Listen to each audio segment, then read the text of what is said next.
What is going on, y'all? It is Fargassier. Hopefully, you're having a great and wonderful day out there in the wasteland. Friends, today we're going to be talking about why builds matter as much as they do in Fallout 76 with some great examples for new players and returning players to the wastelands of Appalachia. So, y'all sit back, relax, and let's talk about it. Now, maybe you're coming to Fallout 76 from one of the other Fallout games, and one of the things that new players have to understand in Fallout 76 is that you have to plan your build because you can't specialize in every weapon like you can in 3 New Vegas or 4. And now, trust me, it takes a little bit of time to get your brain wrapped around this because I had to do the exact same thing when I came back to playing Fallout 76 in 2022. And now something that was added to Fallout 76 that will definitely help you out with your builds out there in the wasteland is called legendary perk card slots, and this was introduced back in the One Wasteland for All update. And now you may be wondering when you're going to be able to get these legendary perk card slots, and the first one unlocks at level 50, the next one at 75, the next one at 100, then 150, then 200, and the final legendary perk card slot gets unlocked at level 300. And while there are a lot of legendary perk cards that you can choose from to put in these slots, most vault dwellers out there in the wasteland choose the legendary perk cards that increase your special stats. Now, as a note, 15 is the maximum number of skill points that you can put into a special stat when assigning perk cards, but if you have your luck maxed out at 15 and you take the legendary luck card and max it all the way out, you can actually get a +5 to your luck.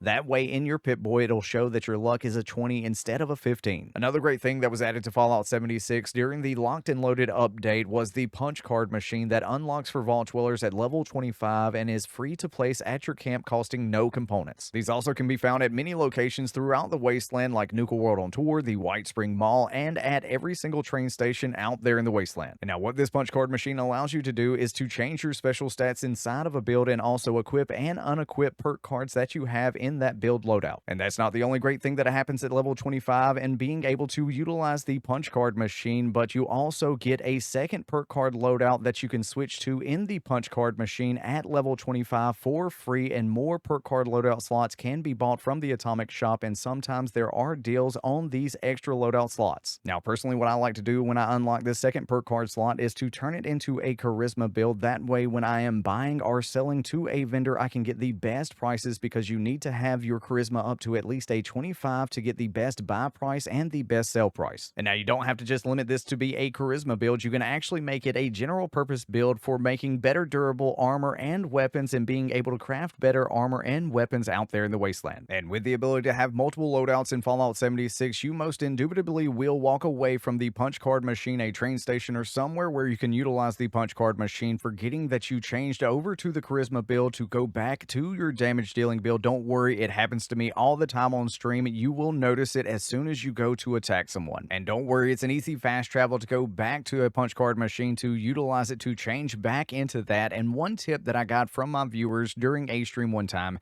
is to make sure that you don't have any weight modification perk cards on there. That way you can't fast travel away when you switch over to that charisma build. Now, as for me, I am a full health Junkies player that mainly focuses in on a Commando build on this character. And as you can see, this is my Junkies Commando full health build, and it's absolutely wonderful to use out there in the wasteland. It does a lot of damage. It allows me to be lazy and not worry about keeping my rads at a certain point, and I can just have this entire bar filled up all the way. And using this weapon is absolutely wonderful. It does a lot of damage whether you're in West Tech, you're over at Pylon V13, or anywhere out in the wasteland. And the great thing about this as well is when I use my anti-armor, 50 crit, 25% less Vats, Elder's Mark, it also does a lot of work, but it's not focused on the Junkies bit, but it is a Commando weapon at its heart. And now something that you may not know about the 3rd star legendary effect on weapons in Fallout 76 is the 15% crit fill is going to need your luck to be 25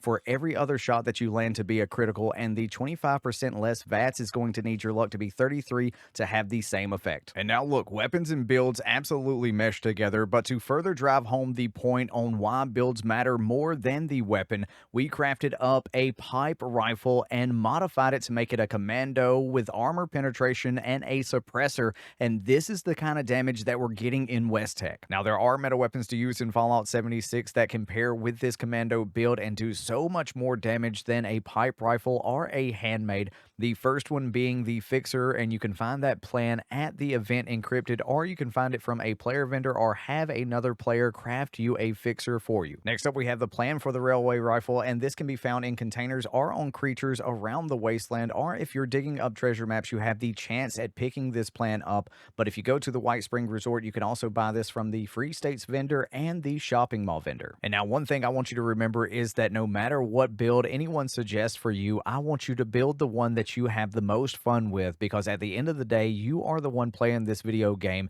and I want you to have fun. So if you run around with a charisma build on 24/7 and you have fun, do it, then friends, absolutely do it. Thanks so much for taking time out of your busy day to check this video out, and let me know in the comments section below, what is your favorite weapon to use in Fallout 76? Thanks so much to the channel members for the continued support, and y'all, if you hadn't checked out the video that we did last week about don't make these mistakes while playing Fallout 76, make sure to check it out here. But y'all have a great and wonderful day out there in the wasteland. Peace. Love you.